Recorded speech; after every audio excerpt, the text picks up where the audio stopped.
There's strict ways. Even though they have their freedom, they Yeah. shouldn't be able to like allow them exhibit full potentials Yeah. of their freedom.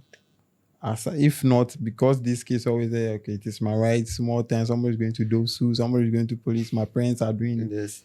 Those days, even if they don't give you chop money, cry, there's nobody are going to complain to.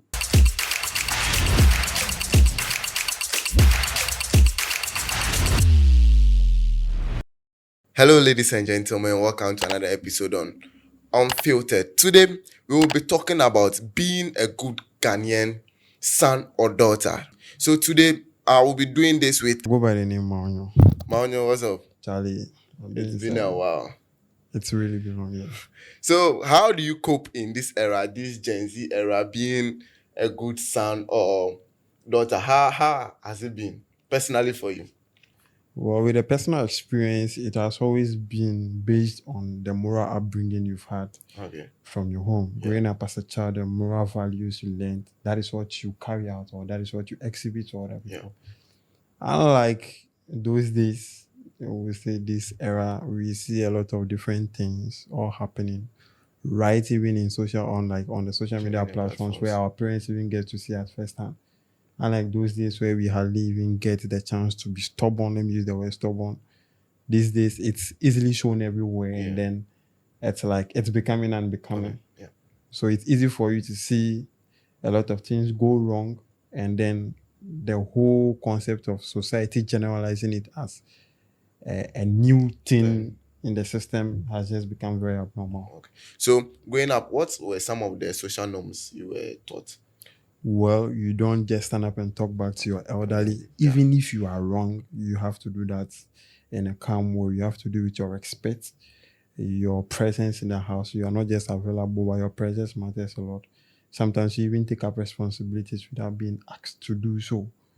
But unlike these days, even if the kids are like, let's say, wrong, they try to put it out in front of even their parents straight and be like, I have the right to voice out whatever I have to say. Yes, don't you have the right to expression? Yes. Nobody's against you not having the right. Like, it's a basic or it's a fundamental right for you that you have to voice out how you feel. But to consider the age difference and even for the fact that it is your biological parent alone, Charlie, it's something else. Unlike our time, you wouldn't even utter a word, even if you are right. The moment you open your mouth now, because they seems it was noted back then that respecting an elderly person is when the elderly person talks, you don't have to talk back. But sometimes the elderly people are not always right. You see, so sometimes you feel like, oh, what the person is saying, it's actually not what happened. So you feel like, okay, I would have to explain to him or her for her to understand me more. But doing that, they feel you are not respectful. Well, we are not against the fact that you shouldn't voice out your part of the story, your side of the story. But first of all, you have to watch your tonation. Yeah. Even if the person is not a biological parent, but the person is above your age. Yeah. The way you voice out your side of the story determines if you have a good upbringing at home or not. Like, you can actually see some kids on the street these days insulting elderly all because they are right, like out loud. Yeah. Which is not something like you are a good child to your parents. But if you are able to do that in like a nice manner where it sounds like, oh, this and this and this and this, even the elderly person who is trying to correct you will now understand that, okay, my son or my daughter is right. So it shows clearly you are either a good son or you are not. But if you decide not to respect based on how you voice out your feelings, is totally disrespectful. So do you feel right now the civilization or the current state of our community is actually affecting us? Because nowadays in school, we don't have to lash children, they say rights and then all those sort of things. Do you think it also have a very big impact on us? Well, civilization itself is supposed to be an eye-opener. Yeah. But like I said earlier, the way society generalizes some concepts, that is what is giving the privilege to a lot of young ones to actually not exhibit what they've actually learned in the house, all those kind of stuff. For example, let's say we shouldn't lash in school. Yeah. You understand? Even the parents are supporting the fact that we shouldn't lash in school. Meanwhile, they don't understand how or the kind of things their kids do in school that even triggers some form of punishment. Yeah. Sometimes you ask a kid to do other punishment, they find it very easy to do because they know they will have somebody to help them. But Charlie, if you are able to receive the cane 1 or 2 times, you yourself, you have to, because those days our parents, even if you do something wrong, they don't really stand up all of a sudden and be like they want to lash you. No, sometimes, excuse me to say, they just act like everything is normal, allow you to eat your supper, bath, sleep. Latest by 4:30 a.m. done, you are receiving your punishment instantly. But these days, because they add a lot of should I say, fictions to the pains inflicted on the kids, they feel like it is more treatment, not a punishment. So they just have to, and these are the things giving the kids opportunity to come out louder than they are supposed to be, which also doesn't clarify the fact that they are being raised right in their homes or not. So right now, the civilization, is it doing us a good or bad? Because considering the youth of today, how they act on the street, and then our parents, when we were little, we also saw how the youth were behaving. Mm-hmm. Right now on the street, there are a lot of things that are abnormal. And then considering our academics, right now, results will be out and you see most of the students are filled, both the BC and the SHS. So do you think the civilization is actually having a good impact on us? Civilization, I would say, it's a 50-50 thing to the society. It depends on how you embrace it. So I would say it's doing a good and harm to us in both aspects. How you understand the civilization is what matters. Or how you carry it out is what matters. For example, I remember the first time, Charlie, I was actually going to a nightclub after my high school. And the bouncer was like, I should go and bring my birth certificate before I should enter. But right now, you go there and then children are all you there. go to the same club and then you have kids there way younger than you. Then they're all having the same fun, buying the same. So they're not even if something happens, they are willing to stand up and face you because they know that they are the same place at where you are. When you say, they will say right now, it's not like those days, those dances, civilization. So one way or the other is causing a lot of harm than good in the society because some parents choose to let it slide, which is causing a lot of harm and these days we are having a lot of teenage parents. And you should be of actual age to give birth. There's small girls who don't relax, cry But this is the era where there's more effort in the sex education. They are being educated about sex, how to do the preventive measures and all those things. But still, we still have the cases of teenage pregnancy. That is what I'm saying. It's there is no fear.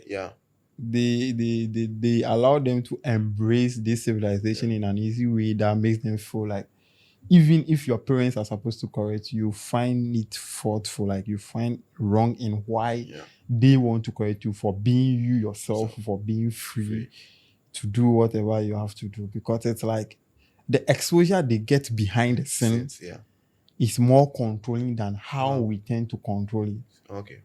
Punishments are there that can actually make a child become very, very good in both in front of their parents and outside home, that they don't have to exhibit the excessiveness of how bad their character is. No matter how bad you are, you don't have to show it at certain places. But unlike today, because of the lot of freedom they have and the time they get outside the regular time that they are supposed to be doing something more beneficial to themselves, it is causing a lot of harm to them. So right now, who are we to blame? Is it the education system, the parenting system, or social media, or their friends? What are we supposed to blame, or what are we not doing right? Well, peer pressure is something that if you don't have self-discipline, it will totally erase whatever you've been taught at home and in school. So I wouldn't blame it 100% on parents. Because sometimes what kids do outside home, they don't do it in the house. So it is difficult for parents to see it sometimes. Also in school, when they do their bad, unless they get caught. So you don't know if they are doing their bad or not until they are caught. I remember in school, they used to tell us the rules are meant to be broken, but make sure you are not caught. You are not caught doing it. That is just it. So it's mainly about the peer pressure and the exposure they get. The exposure they get these days is very they easily get access to a lot of things that create this kind of pressure among them as peers. Yeah. So it's not entirely the parental fault, or let's say fault of the teachers, but I will blame it highly on peer pressure Or the individual. Yes. You understand? Then parents do have to be at least extra careful when it comes to their kids, because sometimes, Charlie, when you decide to let go of a lot of things, it kills what you are trying to build in your child. Yeah. Or your child comes home to lie about a lot of things, you decide not to believe outside their story, then blah blah blah blah blah bam. Because sometimes they get to school, they say, no, this is not my son. But the teachers are telling you this is what your son has done. Your word has done. But they say, no, this is not who my.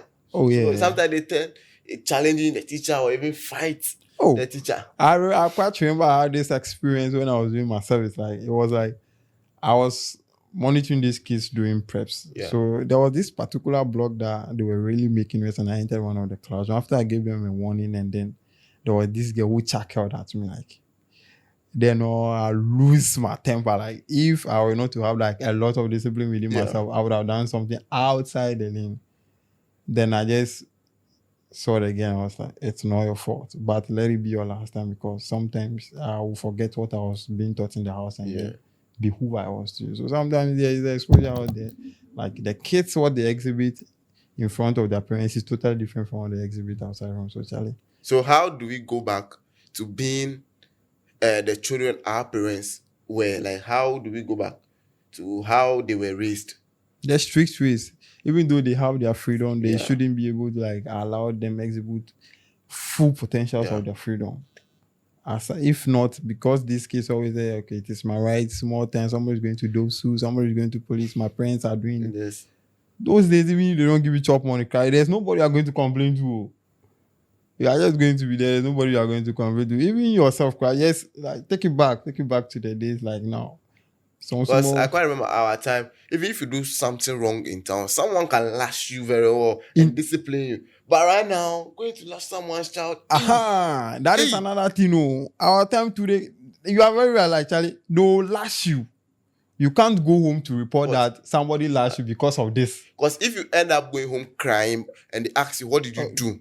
And you tell your story, they'll even lash you. They'll lash you more for doing the wrong thing. So you are not going back home. But and then your parents will go and thank the person for disciplining you. Simple. But right now, it's like the human rights are being overexploited. Yes. So like you beat someone's child right now, and then giddy. Either you are arrested, taken to court process and whatever, or it's going to be a fight between their parents and you. Then the child now becomes very happy to exhibit it more because they know they have parents that are going to support them. So sometimes we just have to watch out and then not base everything on what we see like our younger ones experience. All right, so it's been nice having you here. The youth out there, it's not everything you see on social media that is true. Sometimes it's just acting for the fun, for the viewers, for you to watch and then engage. So it's not everything you watch that you would have to exhibit in real life. Know who you are, know where you are coming from, and be that good boy or good girl your parents is expecting from you, because our parents expect a lot from us. Don't forget to follow us on all social media platforms. I go by the name Mr. Good Boy, and I did this with Maunyo. All right, see you next time.